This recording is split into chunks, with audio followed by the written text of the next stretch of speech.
Farmer Dean here, and I'm going to give you my DIY fertilizer and why I make my own. The main ingredient is yeast, and the reason why you use yeast is because of all the microorganisms. The microorganisms do two things for you. One is they make the ground softer, and the second thing, and the main reason, is they latch themselves to the roots of the plants, and that lets them take up all the nutrients. Along with that, I use sugar because they have to have something to eat on. And then we take eggshells that I dry and I powder, and then I use vinegar to release all the calcium out of there. The last two ingredients is, one is Epsom salt, really good for root growth, and then I put in some bone meal because it's got all the trace elements that like zinc and boron and manganese, oh, and iron. I'm going to show you exactly what I do. I take the yeast and I put in about 3 nice tablespoons. Along with that, I put the sugar in, because the sugar is going to activate the yeast. And then I take my stirring stick, isn't a fancy one, but this is what it's going to look like after about 30 minutes.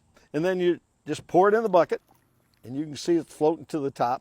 We're going to take about 3 tablespoons of my eggshells.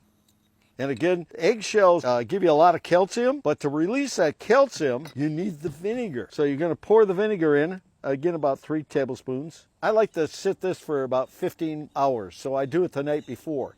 And that's how it's going to look when it's done fermenting. And then I'm going to take Epsom salt, 5 good scoops in this 2-gallon bucket.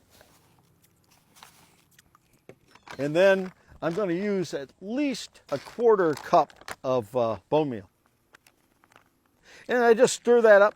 Let this sit for about 30 minutes. Stir it again, and then you can start using it. I'm going to take you to the garden and show you exactly what my vegetables look like. This is my kale. You can see how nice it looks and how green it is. I'm really excited about how well this works and how the color is so dark green of all my plants.